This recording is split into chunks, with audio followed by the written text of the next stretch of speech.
While Apostle was praying, and I was walking around, and I was looking, and when the men were up here, the Holy Spirit said that part of the problem is that, and it's like I could hear your actual thinking, is that I don't deserve it. That really is part of the problem. The problem is, it's good when Apostle does it, but you don't feel you deserve it. You don't honestly feel. You're not going to ask for something you don't think that you really are supposed to have because you let other things come into play. You let your faults come into play. You let your mess ups come into play. You let your past come into play. You let what you see other people doing that you don't think that you're not doing. Is too much comparison in here. Everybody has their own specific thing that they're supposed to be doing. So to have this mentality of comparing, that is demonic. You're comparing yourself against other people in here. You're not trying to be the unique individual that God called you to be. You're trying to be someone else. And that's not what's being taught here. It's not being taught for you to be a copycat. They want to see you grow individually into who God has called you to be. That's the manifestation that is being looked for.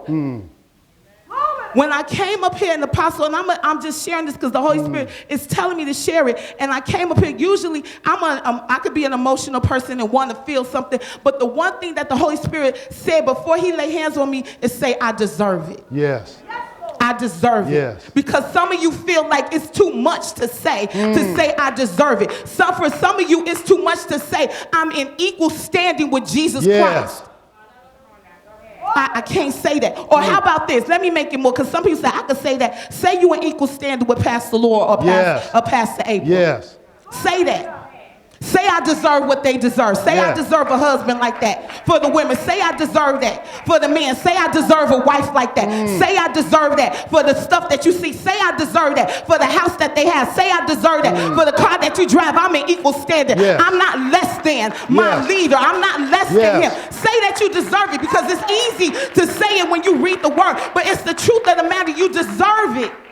Yes. And we walk away because we don't feel we deserve it. I hear what you're saying, God. I hear what you're saying, but I don't deserve it. I don't deserve it. So if I could get a touch and I feel better, it's okay. God does not want to touch you. While before the choir went up and sang, I saw over this church, it was like a bag just full of stuff. It covered like a tarp, and it was just bursting, like literally bursting. And the Holy Spirit said, I said, how does this come open? He said, one act of obedience. He said it's just ready to burst, but it's just missing one act of obedience, one act of believing, and part of that believing, and this is why Apostle God has led him to minister on what he's ministering and to mix it with faith and whatsoever you ask, because you have to believe that God wants me to have it. He wants you to have it. He wants you to have it. He wants you to have it. I don't get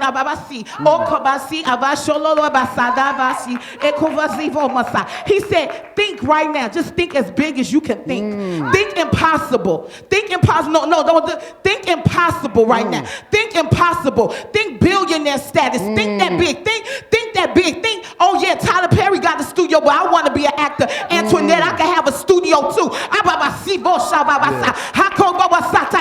can have child care across the nations. Forget across the nations. My child care can go into a globally. I serve a global apostle. Why am I thinking America when I should have a place in China and a place in Asia and a place in Africa? We're thinking too small because we think this is as much as I deserve.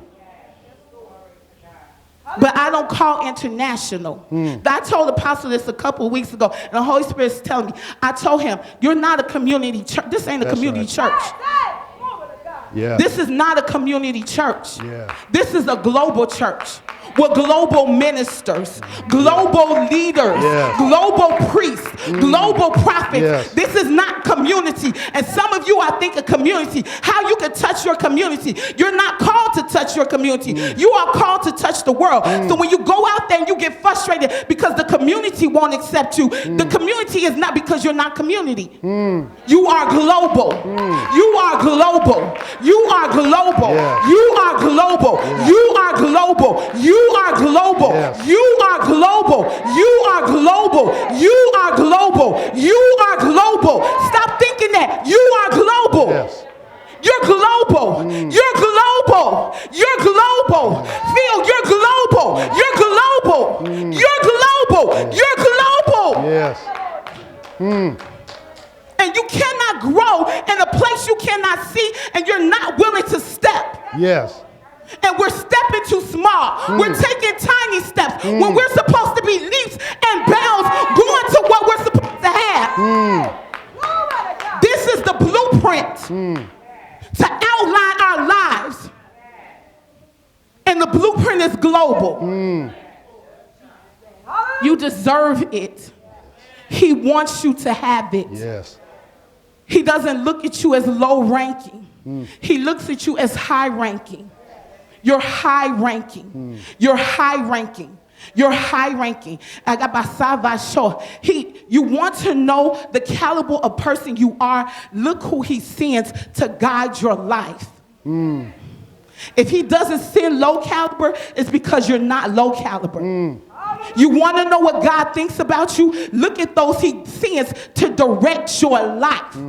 If he sends this to direct your life, if this is the this is the standard. This is the no. This is the minimum. This is the minimum. Yeah, that's it. God is saying this is the minimum. This is as low as I ever want to see you look again. This is as low as I ever want your marriage to be again. This is as low as I ever want your pockets to be again. This is as low as I ever want your health to be again. This is as low as I want your deliverance to be again. This is the lowest. Yes. The lowest. Because that's how much I love you. You're worth this much. Put me to the test. Please. Please. Please. When you leave behind closed doors, please put me to the test.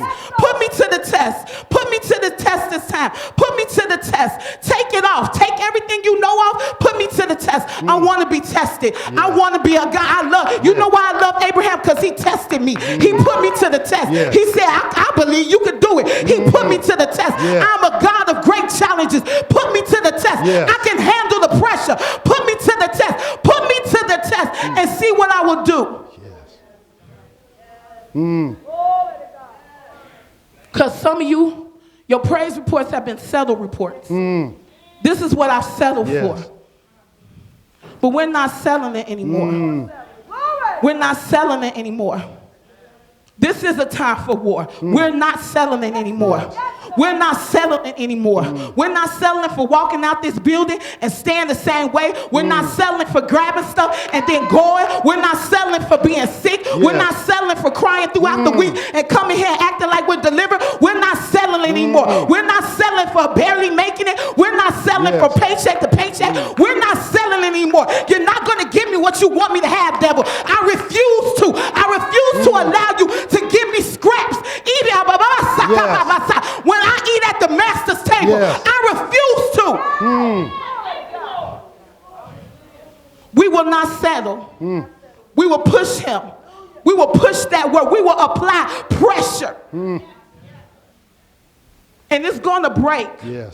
And it's going to burst. In Jesus' name. Amen. Praise God.